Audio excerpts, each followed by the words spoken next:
कृष्ण माधुर्येरेक अद्भुत स्वभाव आपना आस्वादित कृष्ण करे भक्त भाव। कृष्ण का दिव्य माधुर्य रस इतना अद्भुत है कि स्वयं कृष्ण इसका पूर्णतः आस्वादन करने के लिए भक्त का रूप धारण करते हैं। तात्पर्य, यद्यपि कृष्ण आनंद के आगार हैं, किंतु वे भक्त का रूप धारण करके इसका आस्वादन करने की विशेष इच्छा रखते हैं। इससे यह निष्कर्ष निकलता है कि यद्यपि चैतन्य महाप्रभु भक्त के रूप में विद्यमान है, किंतु वे स्वयं कृष्ण हैं। इसलिए वैष्णव जन गाते हैं, श्री कृष्ण चैतन्य राधा कृष्ण नहीं अन्य। राधा तथा कृष्ण का सम्मिलित रूप श्री कृष्ण चैतन्य महाप्रभु हैं। श्री स्वरूप दामोदर गोस्वामी ने कहा है, चैतन्याख्यम प्रकटम अधुना तत् द्वयम चैक्यमाप्तम। राधा तथा कृष्ण एक होकर चैतन्य महाप्रभु के रूप में प्रकट हुए हैं।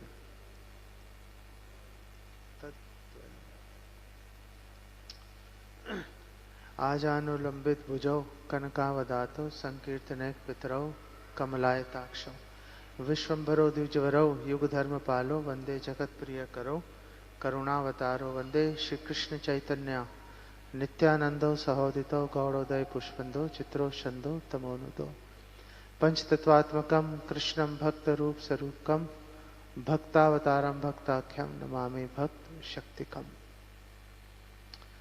अनर्पित चरिम चिरात कारुण्य अवतीर्ण कलौ समर्पयितुम उन्नत उज्ज्वल रसाम स्वभक्ति श्रियाम।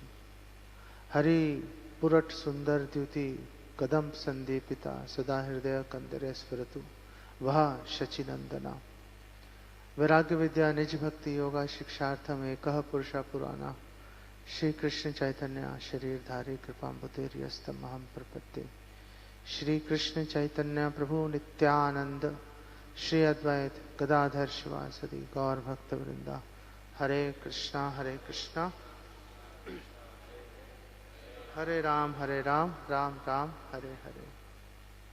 सो हम ये जो अध्याय है, इसमें कृष्णदास कविराज गोस्वामी भगवान कृष्ण किस प्रकार 5 रूपों में अवतरित होते हैं उसका वर्णन कर रहे हैं। और शुरुआत जो है वो चैतन्य महाप्रभु से कर रहे हैं। और ये जो प्रयार है ये बहुत ही कीमती प्रयार है। ये पता नहीं बीच में कहाँ से आ गया ये प्रयार। एक बात चल रही थी, बीच में ये प्रयार आ गया। इसको अलग अलग दृष्टिकोण से देखेंगे, फिर अपने जीवन में भी लेके आएंगे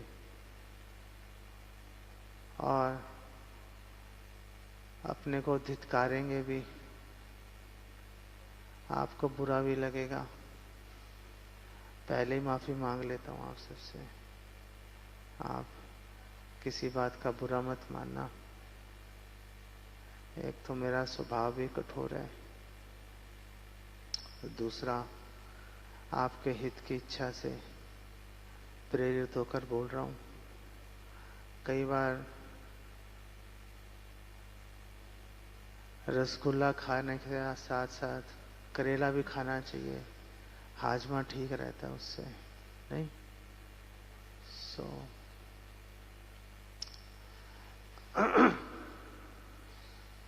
भगवान कृष्ण को समझने के बेसिकली 2 तरीके हैं। एक तत्व की दृष्टि से है और एक रस की दृष्टि से है। तत्व की दृष्टि में जो रूल्स चलते हैं, जो नियम कानून चलते हैं, जरूरी नहीं है कि रस की दृष्टि में वही चलेंगे। आमतौर पे उल्टे हो जाते हैं वो, जैसे यहां पर बता रहे हैं। जैसे ये क्या आवाज आ रही है?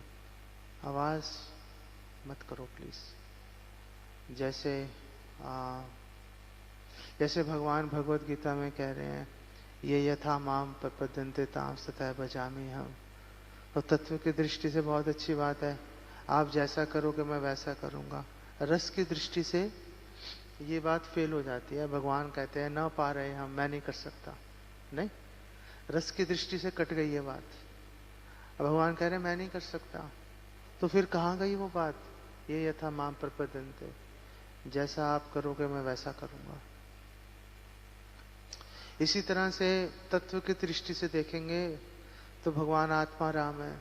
आत्मा राम है, कोई इच्छा नहीं है, स्वयं अपने अंदर से ही संतुष्टि का भाव आ रहा है। लेकिन रस की दृष्टि में ये बात कट जाती है।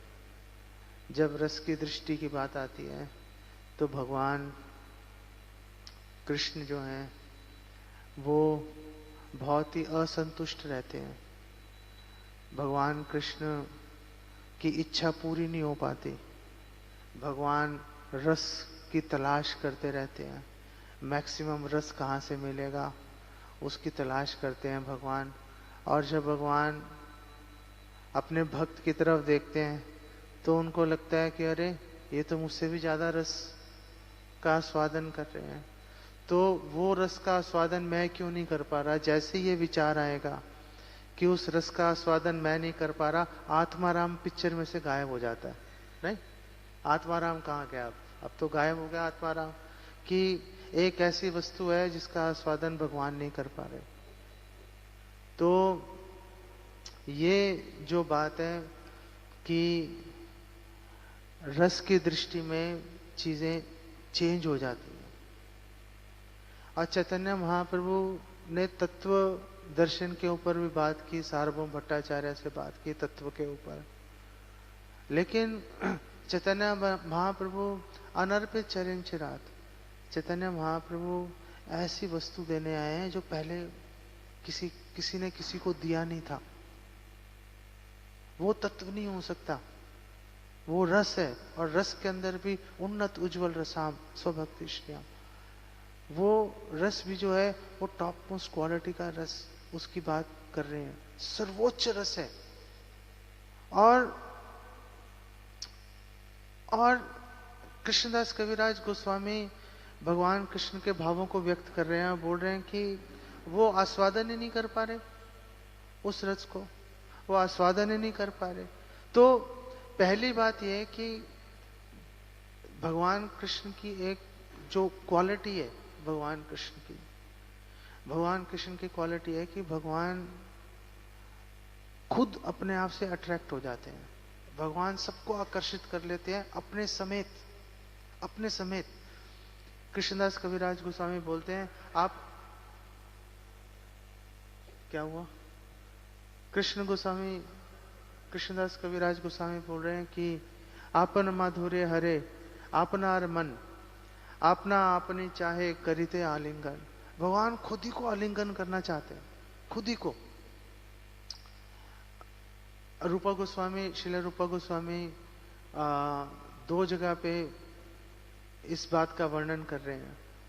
एक पद्यावली में रूपा गोस्वामी ने वर्णन किया, जब भगवान कृष्ण छोटे से थे, अब बचपन से ही चोरी चकारी की आदत थी उनकी, तो वो मक्खन चुराने जा रहे थे।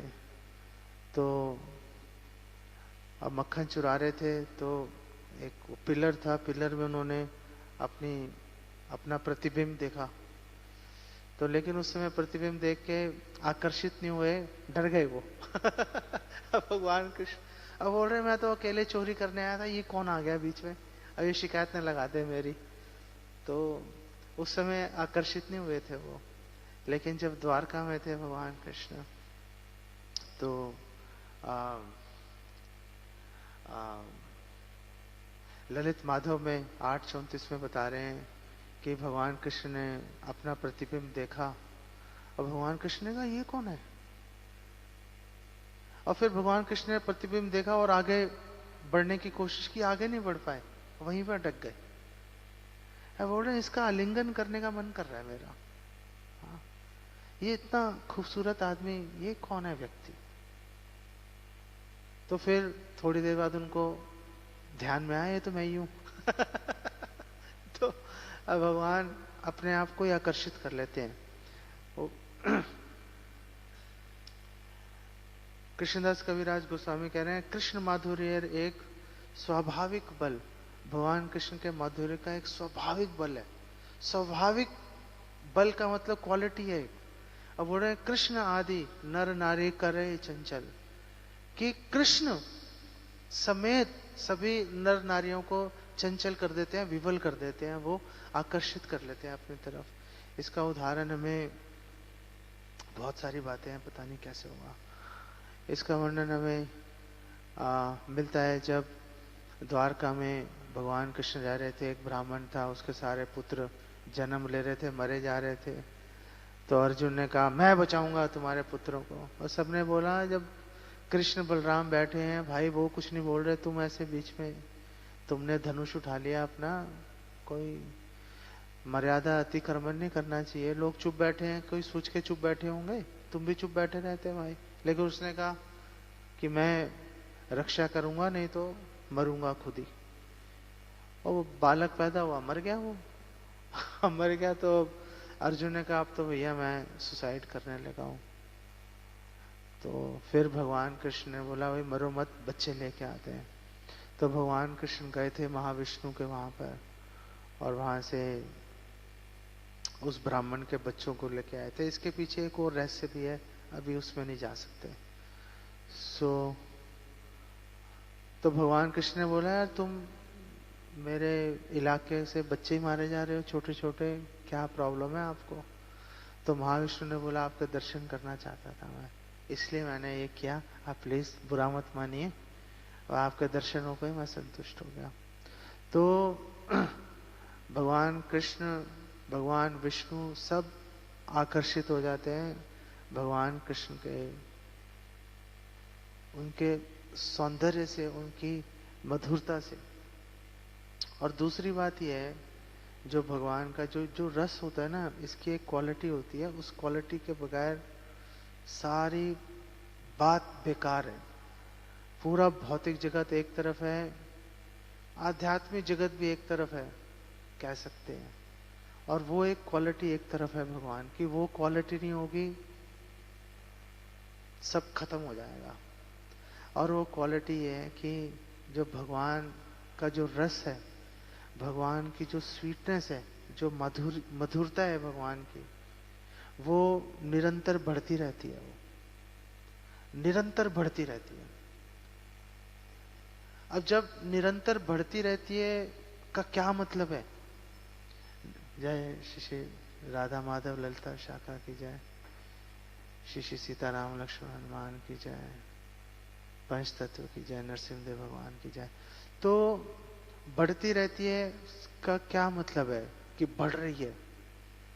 कभी आपने सोचा इस बारे में कि जब अब बोलते हैं कि भगवान की मधुरता, सुंदरता निरंतर बढ़ती जा रही है, तो इसका क्या मतलब है आखिर? आप में से कोई गैस करेगा कोई? तुम तो भक्ति वैभव कर रहे हो भाई, कुछ बोलो तो इसी को पकड़ते हैं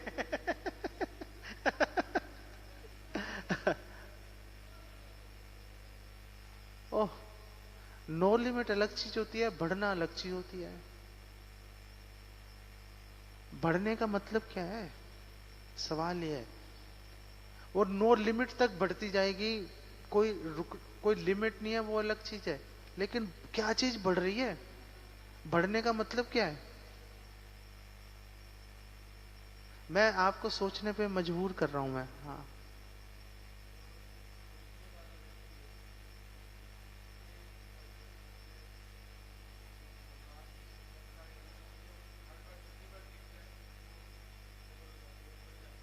अरे बढ़ने का मतलब क्या है? बढ़ने का मतलब ही तो पूछ रहा हूं। आप मतलब आप बिल्कुल पहुंच गए थे। अरे नहीं यार, समझ से ऊपर को छोड़ो। हाँ,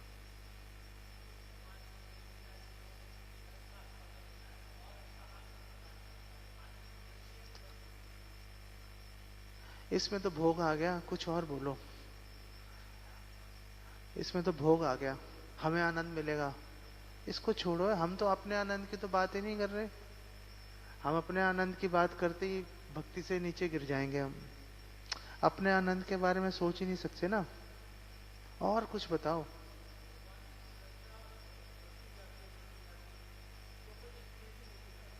अब वो तो इंग्लिश में बोल दिया आपने, बढ़ती है, इंक्रीज होती है, उसका मतलब क्या है? उसका मतलब क्या है? हम लोग बचपन से सुनते आ रहे हैं, जब से जुड़े थे भक्ति में, कि भगवान की मधुरता बढ़ती जा रही है। उसका मतलब क्या है मधुरता बढ़ने का?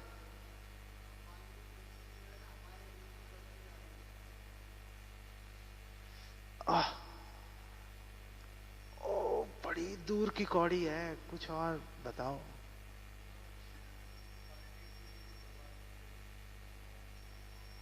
क्वालिटी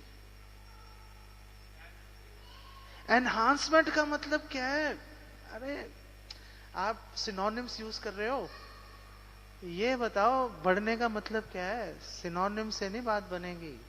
इंक्रीजिंग, एनहांस, कुछ और। अब ज्यादा मत बोल देना कि ज्यादा हो जाती है, वो तो बढ़ने और ज्यादा एक ही बात हो गई ना। अब ज्यादा शब्द मत यूज करो, सिनोनिम आप पर्यायवाची यूज किए जा रहे हो ना। कुछ एक ऐसी बात बताओ, एक शब्द बताओ, दिमाग ठंडा हो जाए उससे, आपका भी मेरा भी, बात खत्म हो। क्या रिवील करते हैं?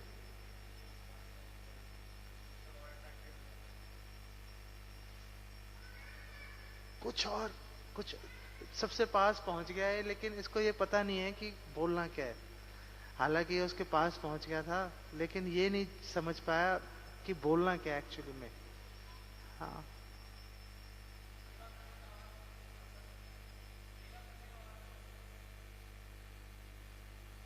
हम तो यार भगवान की बात कर रहे हैं ना, आपकी सेवा बीच में कहां से आ गई?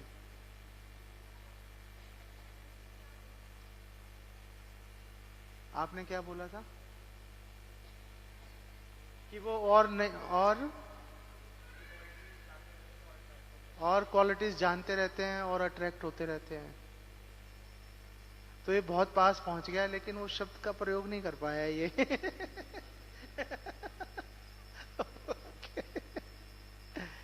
तो हमारे आचार्य बोलते हैं कि भगवान की सारी गुण, भगवान की मधुरता, सुंदरता, वाक पटुता एक तरफ है, और भगवान का एक गुण एक तरफ है। उस गुण के बगैर सब बेकार है। वो है नवीनता का गुण, नूतनता। बंगाली में बोलते हैं नूतन। कि आप भगवान को देखोगे, हमेशा एक नया अनुभव होगा। आपके घर में आप बोलो चलो यहाँ तो श्रृंगार बदल रहा है, रोज सुबह शाम चेंज होता है। आप कैलेंडर घर में देख लो, आप कैलेंडर लेके चले जाओ, 365 दिन सुबह शाम कैलेंडर को देखो, नवीनता का अनुभव होगा। ये ये भगवान का ऐसा गुण है, किसी भी भौतिक वस्तु में, किसी व्यक्ति में ये गुण नहीं मिलेगा। और अगर नवीनता का गुण नहीं है, अगर नवीनता का गुण नहीं है, सब चीज धराशायी हो जाएगी। आप पिक्चर्स देखते हो, एक बार देखोगे, दो बार देखोगे, बात खत्म हो गई। नहीं, आप नॉवेल्स पढ़ोगे, एक बार पढ़ लिया, दूसरी बार तो मेरे ख्याल बहुत ही कम होंगे कि कोई दूसरी बार कोई नॉवल पढ़ रहा है। वो पढ़ ही नहीं सकता, क्योंकि उसके अंदर रस नहीं है। लेकिन भगवत गीता, भगवत गीता तत्व की दृष्टि से देख पा रहे हैं हम लोग। हम लोग तो रस की दृष्टि से नहीं देखते ना भगवत गीता को। फिर भी जितनी बार हम भगवत गीता पढ़ते हैं, हमेशा नई हमें अनुभूति होती है, एक नवीनता लगती है। हम हरे कृष्ण मंत्र जप रहे हैं, इसमें एक नवीनता है, इसीलिए बोर नहीं हो पा रहे, है कि नहीं? ये नवीनता का गुण है भगवान की मधुरता में, स्वीटनेस में। अगर नवीनता का गुण नहीं होगा, भाग जाएंगे हम सब यहाँ से। हम सब टिके ही इसलिए हुए हैं क्योंकि हमें हर रोज, हर क्षण हम भगवान की सेवा करते हुए, जप करते हुए, दर्शन करते हुए, प्रसाद पाते हुए, पढ़ते हुए नवीनता का अनुभव कर रहे हैं। जो चीज भगवान से कनेक्टेड है, उसमें नवीनता का गुण है, नवीनता का गुण है। ये बहुत, आप मेरी बात समझ गए? आप, मैं आप एक्सेप्ट भी करते हो इस बात को, नवीनता नूतनता की बात को? और जब आप सबकी सारी बातें, आप सबने जितनी बातें बोली, ये प्रभु ने, I don't know his name, इन्होंने, आप सबने जो भी बातें बोली वो सारी बातें इस नवीनता के गुण के अंदर समा जाएंगी। आप एनालाइज कर लो, कुछ भी आप बोलोगे इसके अंदर समा जाएंगी। अब बात यह आती है कि जब भगवान के अंदर नवीनता का गुण है, तो भगवान को जब हम देख रहे हैं, नई नई अनुभूति हो रही है, तो इससे एक और चीज आती है। इससे अब भगवान से हटकर हम अपने ऊपर आ जाते हैं। हम आनंद की बात नहीं करते, आनंद के अंदर भोग है, आनंद के अंदर भोग है कि हम भगवान को देख रहे हैं, हमें आनंद मिल रहा है। जो आनंद ले रहा है भगवान के दर्शन करके, अब भैया दोबारा से भगवत गीता पढ़ो, दोबारा से भागवतम पढ़ो। आप भगवान के दर्शन करके अगर आनंद ले रहे हो तो प्रॉब्लम है आपकी फिलॉसफी में। भगवान का दर्शन करके आनंद ले नहीं सकते आप। भगवान का दर्शन करके एक ही बात सोच सकते हैं कि भगवान को और अधिक सुख कैसे दें। आनंद मिलेगा, ले नहीं सकते। पैराडॉक्स है, भगवान ने पूरे संसार के अंदर विरोधाभास छुपा के रखा हुआ है। लॉजिक से अगर हम न्याय की दृष्टि से देखें, जो स्वार्थी व्यक्ति है, जो 24 घंटे अपने बारे में सोचता है, वो सबसे सुखी होना चाहिए। नहीं, वो 24 घंटे अपने बारे में सोच रहा है, लेकिन भगवान ने ऐसा विरोधाभास लेके आ गए, एक पैराडॉक्स क्रिएट कर दिया। कल मैं उदय बलराम प्रभु के साथ मैं डिस्कशन भी कर रहा था इस पैराडॉक्स की, कि भगवान ने ऐसा पैराडॉक्स क्रिएट कर दिया, स्वार्थी आदमी कभी संतुष्ट नहीं रहता। नहीं, निस्वार्थ आदमी जो अपने बारे में सोच नहीं रहा, वो संतुष्ट रहता है। भगवान ने पैराडॉक्स क्रिएट किया। इसी तरह जो व्यक्ति, जो भक्त खुद, हरि बोल प्रभु, don't make notes, just try to hear. ये आप लोग डाल रहे हो ना, लाइव है कि नहीं है? जस्ट बाद में नोट्स बनाना। एक एक बात अनफॉर्चुनेटली इंपॉर्टेंट है, आप लिखने में ध्यान दोगे तो बहुत सारी चीजें मिस कर जाओगे। Just hear very attentively. So मैं पता नहीं क्या बोल रहा था, फॉरगॉट। हाँ, पैराडॉक्स की चलम।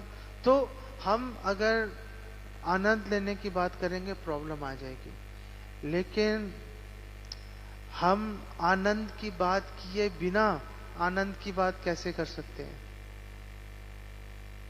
आनंद की बात की भी नहीं और कर भी ली, वो कैसे होगा? ये क्वेश्चन है। नहीं नहीं, हम कृष्णदास कविराज गोस्वामी कह रहे हैं, अगर आप अपनी तृष्णा को बढ़ाते हो, अगर आप अपनी तृष्णा को बढ़ाते हो, तृष्णा आपकी है। तृष्णा का मतलब, तृष्णा को आप डिजायर बोल सकते हो। ओके, तृष्णा को डिजायर बोल सकते हो। अगर आप अपनी तृष्णा को बढ़ाते हो, अगर आपकी भगवान के दर्शन करने की तृष्णा अगर सेटिस्फाई नहीं हो रही, तो राइट ट्रैक पे चल रहे हो। तृष्णा के अंदर भोग नहीं है तृष्णा के अंदर भोग नहीं है, आनंद के अंदर भोग है। इसलिए यहाँ पे कृष्णदास कविराज गोस्वामी बोल रहे हैं, ए माधुर्य अमृत पान सदा यही करे, तृष्णा शांति नहीं। उसकी तृष्णा शांत नहीं होगी दर्शन कर रहा है, सर्विस कर रहा है, तृष्णा शांत नहीं हो रही उसकी। नहीं, तृष्णा शांत नहीं हो रही।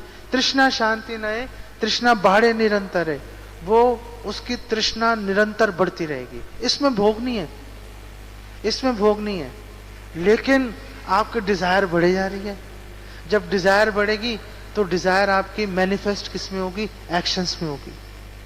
और एक्शंस क्या है? एक्शन है कि हम सेवा बढ़ेगी हमारी, नहीं कुंभवीर के बाद सेवा पे चली जाएगी। लेकिन वो सेवा बढ़ कैसे रही है? वो सेवा बढ़ रही है तृष्णा के माध्यम से बढ़ रही है। अगर हम आर्टिफिशियली, अगर हम अपनी सेवा को बढ़ाने की कोशिश करेंगे तो लंबे समय तक नहीं चलेगी। लेकिन अगर हमने अपनी तृष्णा को बढ़ा लिया, डिजायर, हमारा मन जिस चीज की डिजायर करता है ना, हमारी बॉडी उसके पीछे भागेगी 101%, आज नहीं कल भाग के रहेगी उसके पीछे। तो हम अगर अपनी बॉडी पे काम नहीं करके माइंड पे काम करेंगे, जो कि तृष्णा डिजायर की बात कर रहा है, तो हमारी बॉडी ऑटोमेटिकली पीछे भागेगी एवर लास्टिंग, और कभी रुकेगी नहीं वो। तो खेल सर्विस बढ़ाने का नहीं है, हम सेवा बढ़ाना नहीं चाहते, हम तृष्णा बढ़ाना चाहते हैं। तृष्णा बढ़ेगी, सेवा ऑटोमेटिकली बढ़ जाएगी। तृष्णा बढ़ेगी, आपकी चैंटिंग ऑटोमेटिकली अच्छी हो जाएगी। हम सोचे कि हम फोकस करेंगे चैंटिंग पे, अरे भैया अभी कर लोगे, 2 मिनट बाद फोकस गायब हो जाएगा। लेकिन अगर तृष्णा बढ़ जाएगी भगवान को सेटिस्फाई करने की, भगवान को सुख देने की, जप के माध्यम से, तो आप फोकस नहीं कर रहे जप पे, आप फोकस नहीं कर रहे, लेकिन आपका फोकस आ जाएगा, तब आपका फोकस आ जाएगा। और जब वो फोकस आएगा तो वो फोकस कहीं जा नहीं सकता, फिर वो वहीं पे रहेगा, क्योंकि डिजायर उसके पीछे, डिजायर काम कर रही है, उसके पीछे आपका माइंड काम कर रहा है। अभी हमारा माइंड कहीं और है, जबान कहीं और है, भाग रहा है इधर उधर। लेकिन अगर हमने अपनी डिजायर को, तृष्णा को, माइंड को एक जगह पे लगा दिया, तो बॉडी भागेगी, जबान भी भागेगी, आंखें भी भागेंगी, कान भी भागेंगे, पूरा शरीर भागेगा उसके पीछे, नहीं? सो भगवान खुद इस बात को रिवील कर रहे हैं। भगवान कृष्ण अपने माइंड में ये बात सोच रहे हैं, अमार माधुर्य नित्य नव नव है, जो नूतनता की बात कर रहे थे, कि मेरा जो माधुर्य है नित्य नवीन है, हर क्षण नई अनुभूति हो रही है। स्व प्रेम अनुरूपे भक्त आस्वाद है, और हर भक्त अपने अपने स्वभाव के अनुसार उसका आस्वादन कर रहा है। जो दास्य भाव में है वो भी आस्वादन कर रहा है, साख्य में भी आस्वादन कर रहा है, वात्सल्य में भी आस्वादन कर रहा है, माधुर्य में भी आस्वादन कर रहा है।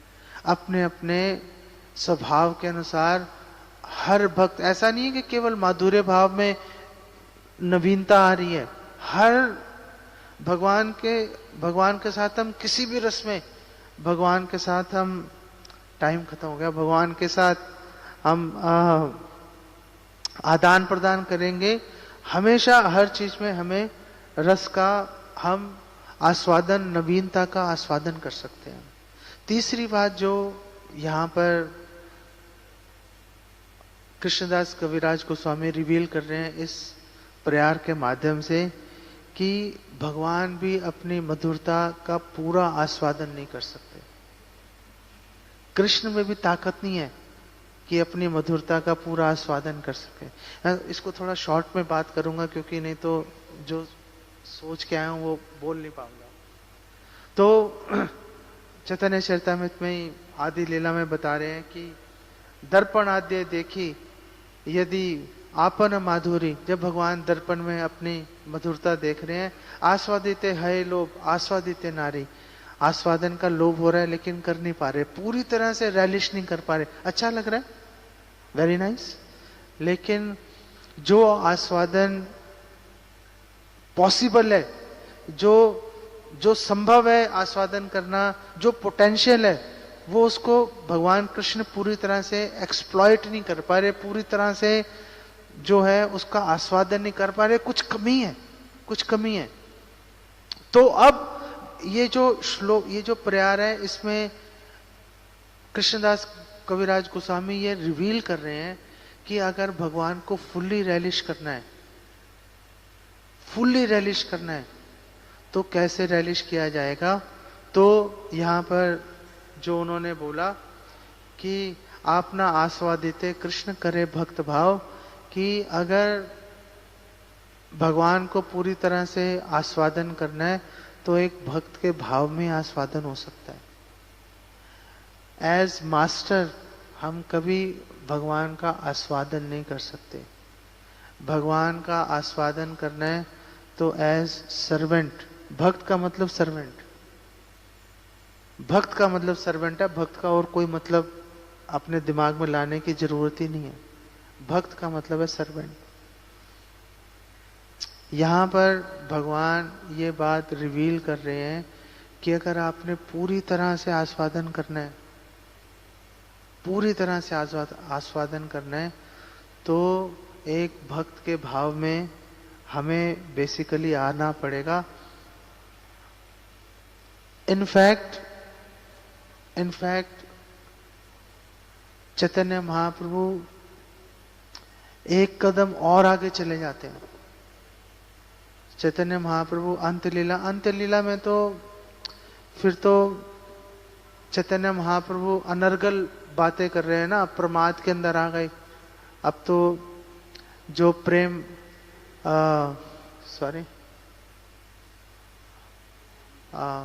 जगदानंद पंडित ने कौन सा ग्रंथ लिखा है, प्रेम विवर्त। अब तो प्रेम विवर्त की बात चल रही है ना अंत लीला के अंदर, और इतने हाई एक्सटेसी के अंदर चैतन्य महाप्रभु क्या रिवील कर रहे हैं। चैतन्य महाप्रभु बोल रहे हैं, भक्त प्रेमार यत दशा ये गति प्रकार, कि एक भगवान कृष्ण का आस्वादन छोड़ दो एक तरफ है भाई, हम भगवान कृष्ण से टक्कर ही नहीं ले सकते, कोई कंपैरिजन नहीं है ना। हम भगवान से कंपटीशन में आते ही भक्ति खत्म हो जाएगी अपनी, फिर तो प्रतिद्वंदता आ गई ना। तो अंत्य लीला में बता रहे हैं कि भगवान की बात छोड़ दो। भक्त प्रेमार यत दशा ये गति प्रकार, यत दुख यत सुख यत एक विकार। एक भक्त के हृदय में जो दुख आ रहा है, जो सुख आ रहा है, सुख को छोड़ो, जो दुख आ रहा है, जो उसके हृदय में विकार, जो विभिन्न प्रकार के भाव आ रहे हैं, विरोधाभासी भाव आ रहे हैं। जैसे कृष्णदास कविराज गोस्वामी बता रहे हैं कि चैतन्य महाप्रभु के शरीर में भाव नहीं थे, दो सेनाएं थी और आपस में लड़ रही हैं दोनों सेनाएं। एक तरह का भाव आ रहा है और उसका विरोधी भाव आ रहा है और आपस में लड़ रहे हैं, और उसमें पिस कौन रहा है? उसमें पिस रहे हैं चैतन्य महाप्रभु। पूरा शरीर शिथिल हो रहा है चैतन्य महाप्रभु का। उनको देख के भक्त को दुख हो रहा है, भक्त उनको देख के रो रहे हैं, ये क्या हो गया। इसलिए यहां पे बोल रहे हैं कि यत दुख यत सुख, जो दुख मिल रहा है, जो पता नहीं आप लोगों को आई डोंट नो समझ भी आ रहा है या किसी और लोक में हूं, आप किसी और लोक में हो। अब लेकिन बोल के रहूंगा, अब फिर आता हूं आपके लेवल पे भी, ये बात तो बोल के ही रहूंगा। जो सुख और जो दुख, जो हृदय में विकार आ रहे हैं, जो भावनाएं उद्वेग हृदय के अंदर आ रहा है, कृष्ण तहा सम्यक न पारे जानिते, भगवान कृष्ण में नहीं समझ पा रहे। अपने आप को तो छोड़ ही दो, भगवान कृष्ण चलो खुद आस्वादन। एक भक्त जो है, भगवान एक भक्त के भावों का भी, वो उसके हृदय में कितने ही भाव लेके आ रहा है, वो भगवान कृष्ण उसको भी नहीं जान पाते। मतलब सर्वज्ञता का गुण भगवान ने त्याग दिया एक सेकंड के अंदर, कि भगवान सर्वज्ञ हैं, सब जानते हैं। भगवान सर्वज्ञता का गुण यूं त्याग देते हैं भगवान जब रस की बात आती है। नहीं, भक्त भाव अंगीकारे तहा आस्वादिते। अब उस भक्त के हृदय में क्या चल रहा है, कहां उसकी पराकाष्ठा जा रही है, उसको समझने के लिए भगवान खुद ही भक्त के रूप में आ जाते हैं। और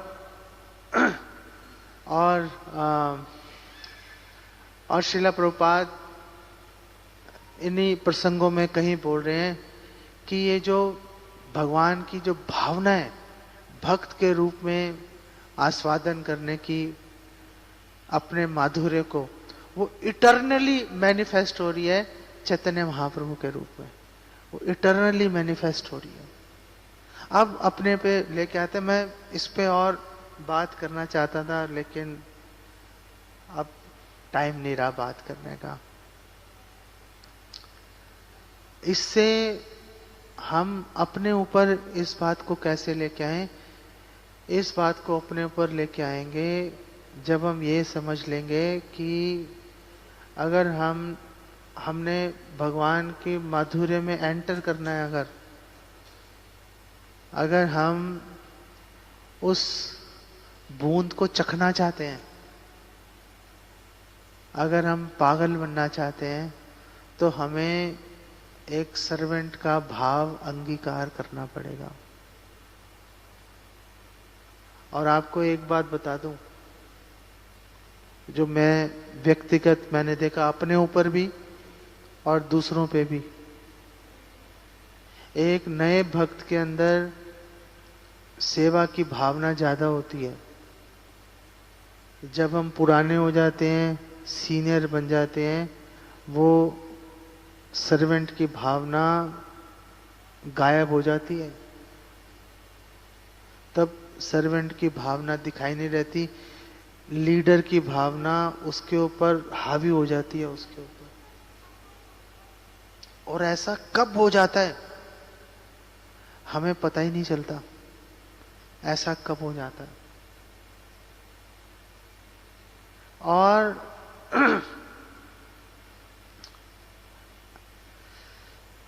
पहले से माफी मांग लेता हूं आप सबसे दोबारा। और हम अपने आसपास, ये मैं अपने को बोल रहा हूं, आपको नहीं बोल रहा, और हम अपने इर्द गिर्द हम ऐसी दीवार खड़ी कर देते हैं कि हमारे आसपास के भक्त देख रहे होते हैं कि इसके अंदर सेवा की भावना कम हो रही है, लेकिन वो इतना अकाट्य कवच, वो कर्ण वाला कवच डाल लेते हैं हम कि वो भक्त हमारे तक पहुंच नहीं पाते ये बताने के लिए।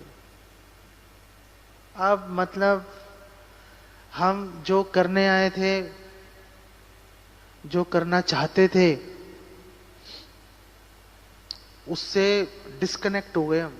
वो सेवा की भावना जो थी, वो जो सेवा का वो जो एटीट्यूड था, जिसको हमने और ज्यादा विकसित करना था, वो हमें पता ही नहीं चला कि गायब हो गया। और कोई हमें आके बता भी नहीं पा रहा, क्योंकि हमारे में से चिंगारियां निकल रही हैं कि अगर आप मेरे पास आओगे आप झुलस जाओगे। तो भक्त, दूसरे भक्त जो हमारे समकक्ष हैं या ऊपर हैं, वो संकोच के मारे बता नहीं पाते। नुकसान किसका हुआ? नुकसान किसका हुआ? हमारा ही नुकसान हुआ, और ऐसा नुकसान हुआ जिसका कोई हिसाब नहीं है। भक्त का भाव दिखाना बहुत ही मुश्किल होता है। भक्त का भाव दिखाना, एक सर्वेंट का, सेवक का भाव लेके आना बहुत ही मुश्किल होता है। और विशेषकर तब मुश्किल होता है जब आप सही होते हो। मुश्किल तब होता है जब आप सही हो और सामने वाला गलत है। तब सर्वेंट का भाव दिखाना, सर्वेंट का मतलब है मास्टर हमेशा सही है, स्वामी ठीक है, सेवक गलत है, बात खत्म हो गई।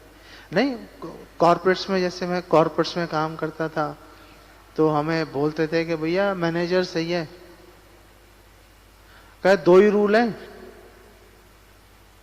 कि मैनेजर इज ऑलवेज राइट, और दूसरा रूल है if he is wrong refer to rule number 1। Rule number 1 क्या है? Manager is always right.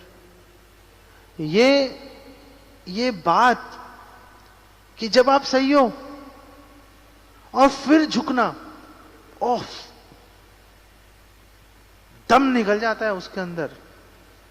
महाप्रभु ने दिखाया, महाप्रभु दिखा रहे हैं। रामचंद्र पुरी आ गए, बोला तुम ज्यादा खा रहे हो, कम खाऊंगा जी।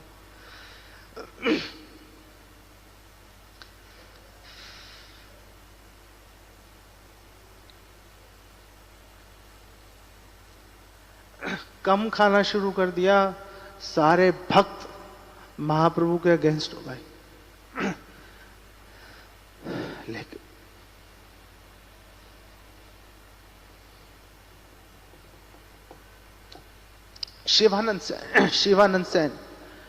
शिवानंद सैन लेके जा रहे हैं यात्रा को। साथ में पत्नी भी है, 3 बच्चे भी हैं, और एक टोल क्रॉस कर रहे थे, सब आगे निकल गए, वो टोल निपटा रहे थे। और नित्यानंद प्रभु को गुस्सा आ गया, वेट कर रहे थे।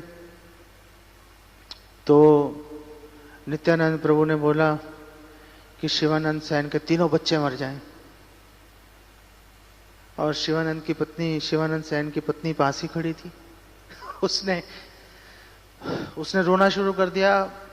नित्यानंद प्रभु की बात कैसे कटेगी, वो तो होके रहेगी।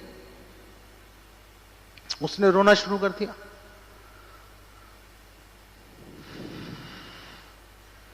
और जब शिवानंद सैन आए, शिवानंद सैन ने कहा क्यों रो रहे हो भाई? उसने कहा ऐसे नित्यानंद प्रभु ने बोला है 3 बच्चे मर जाएंगे, अब क्या होगा? शिवानंद सैन ने बोला तुम्हें 3 बच्चों की पड़ी है, मुझे नित्यानंद प्रभु की पड़ी है कि उनकी सेवा ठीक से नहीं कर पाया मैं। और नित्यानंद प्रभु के पास गए, नित्यानंद प्रभु ने उनको लात से प्रहार किया। तो उन्होंने बोला आपकी चरण धूलि मिल गई, आपने मुझे सेवक स्वीकार कर लिया। और इंतजाम किया सारा फटाफट उनके रहने का, और नित्यानंद प्रभु ने उनको गले से लगाया। शिवानंद सैन ने जस्टिफाई नहीं किया।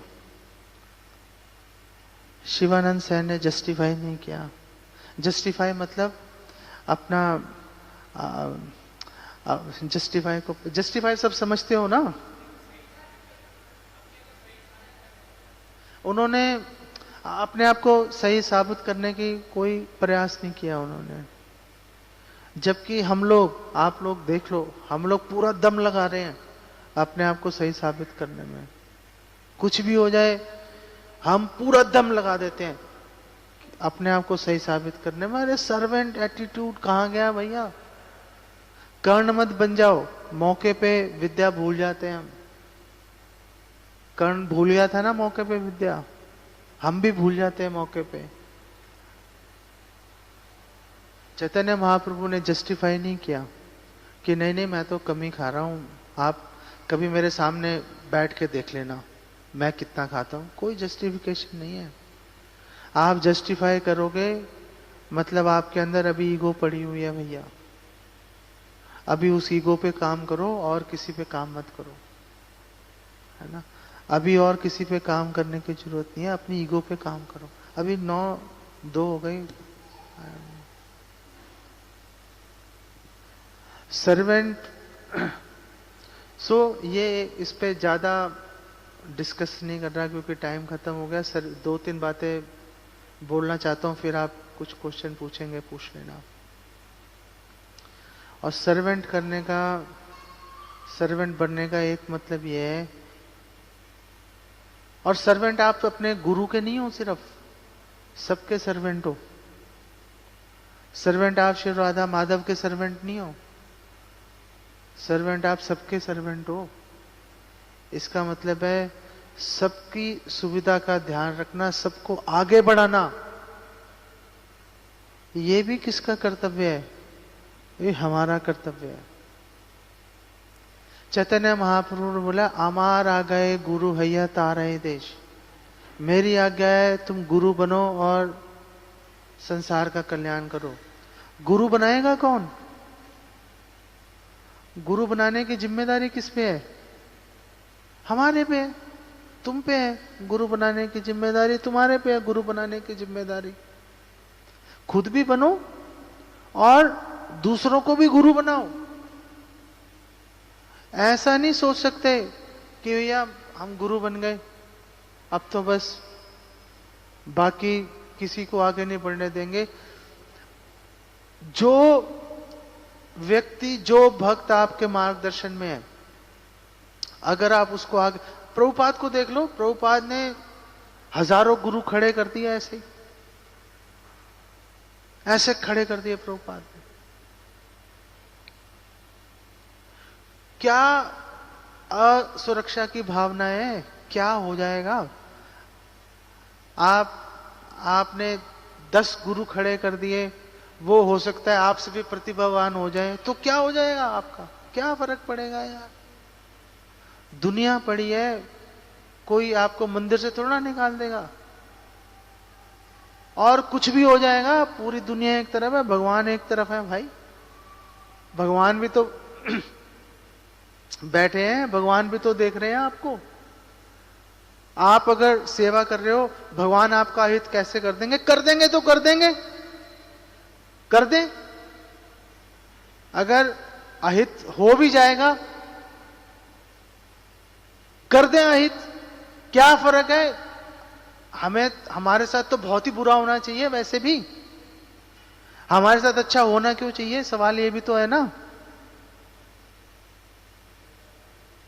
तो दो तरफा बात चलेगी, दो तरफा बात चलेगी। व्यक्तिगत रूप से हर भक्त को सेवा का भाव, क्योंकि सेवा से मधुरता में प्रवेश होगा,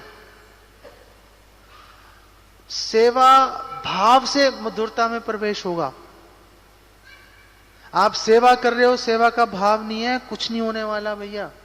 कैप्सूल के अंदर जब तक दवाई नहीं है, कैप्सूल खाने से कुछ नहीं होगा। जब तक सेवा का भाव नहीं है, तब तक मधुरता में, भगवान की मधुरता में प्रवेश नहीं कर सकते।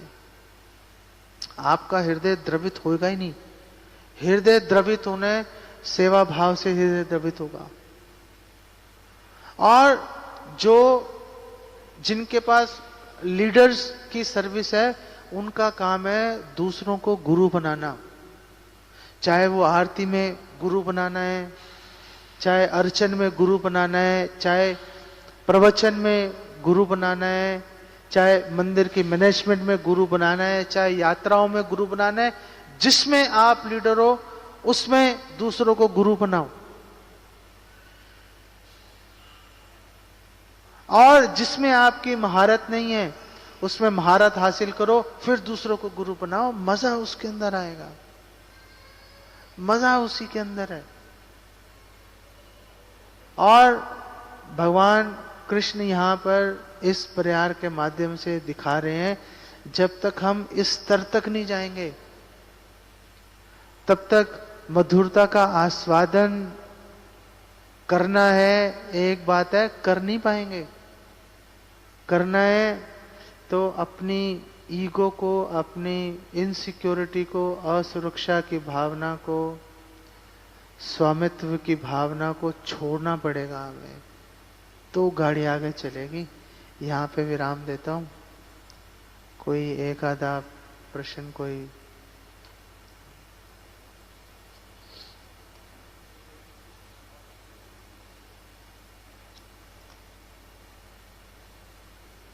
तो बहुत सुंदर तरीके से आपने बहुत सुंदर शिक्षा इस प्यार के माध्यम से या प्रवचन के माध्यम से आपने दिया है। तो मूल रूप से मेरा जो प्रश्न है वो आपके एक जो शिक्षा आपने आखिरी में 2-3 शिक्षाएं दी, उसमें से जो एक शिक्षा थी कि हमें जो अपने चारों तरफ एक बाउंड्री क्रिएट कर लेते हैं, एक जिसके अंदर हमें जो है, जो गुरु वर्ग है या जो पास के भक्त भी हैं, हमें जो हमारी सेवा की भावना खत्म हो गई है उसको बताने में सकते हैं।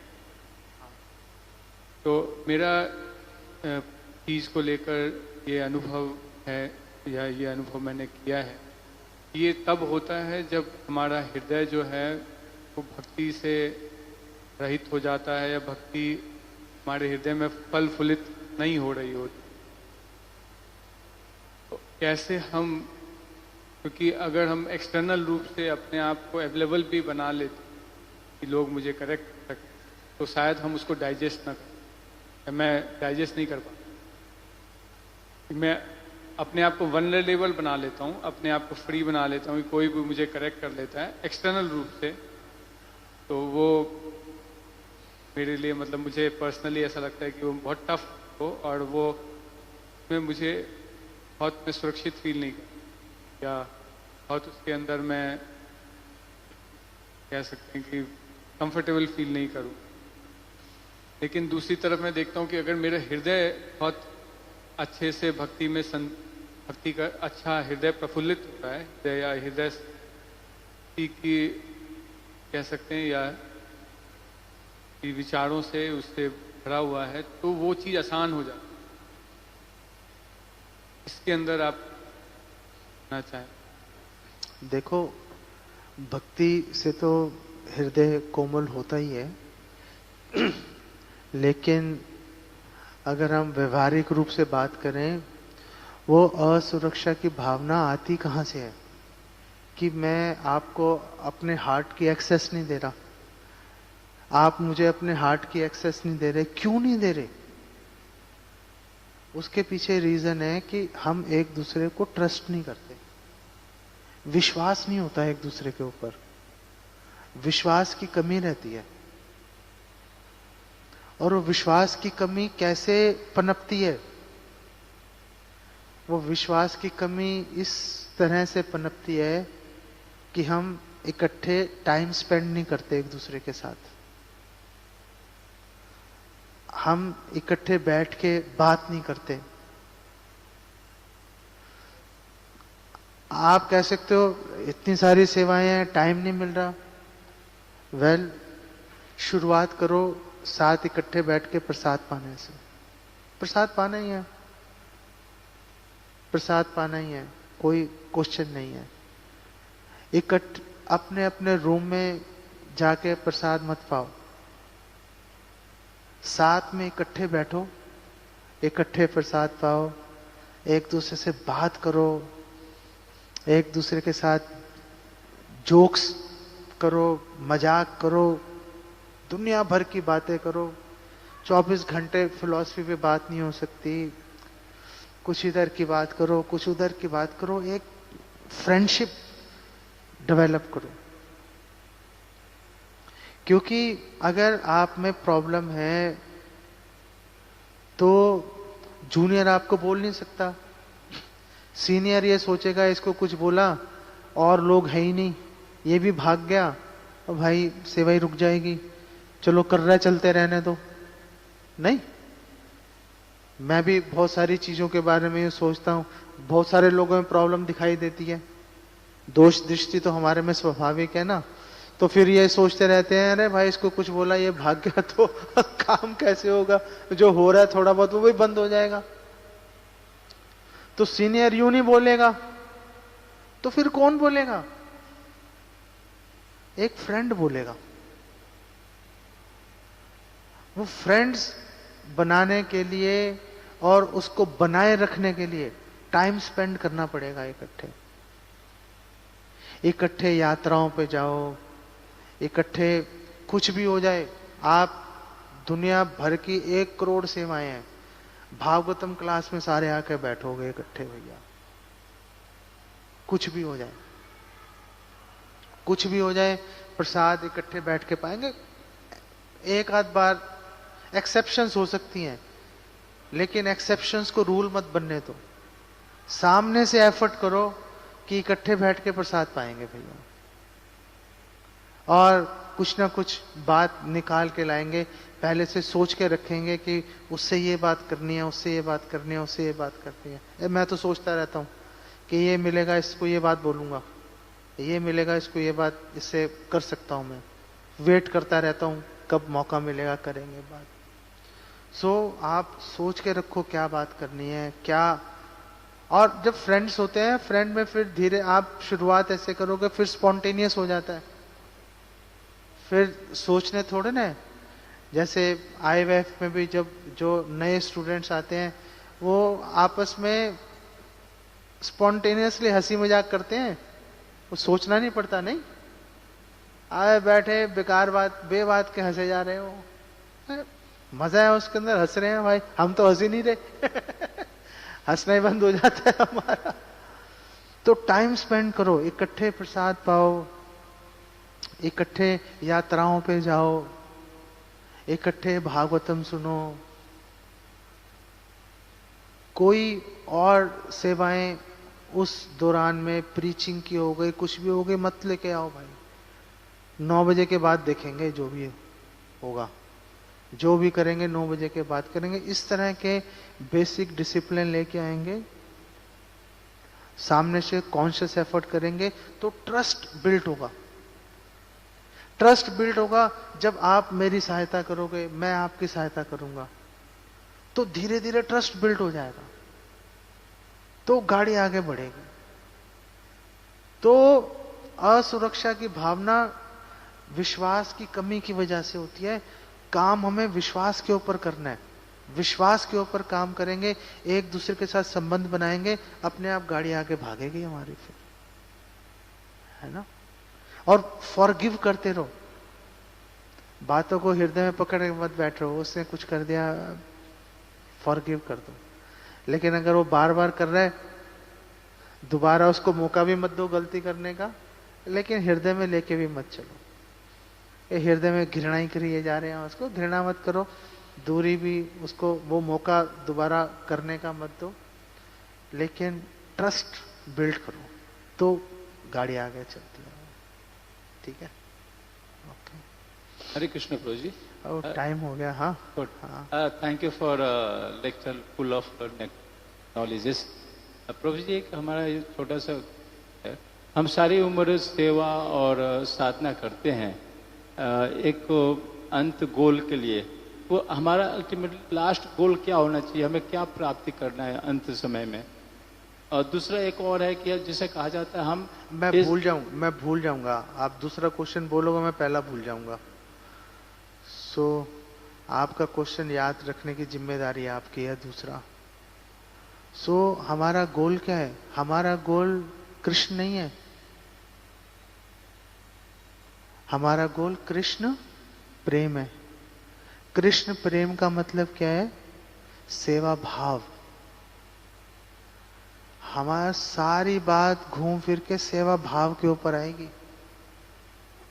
हमारा गोल बहुत बड़ी बड़ी सेवा करना नहीं है, हमारा गोल सेवा भाव को विकसित करना है। वो सेवा भाव के चलते, जैसे हमारे जो सीनियर्स हैं, जैसे टेम्पल प्रेसिडेंट है, वाइस प्रेसिडेंट है, या जो विभिन्न विभागों के अध्यक्ष हैं, जैसे जैसे हमें सेवा में लगाएंगे, वैसे वैसे सेवा में लगते रहो, तो सेवा अपने आप होगी। हमारा पूरा जोर जो है सेवा भाव विकसित करने के अंदर है, क्योंकि गोल ही कृष्ण प्रेम है, कृष्ण तो है ही नहीं गोल। जब ये बात हमें क्लियर हो जाएगी, तो फिर कंफ्यूजन नहीं आएगी हमें।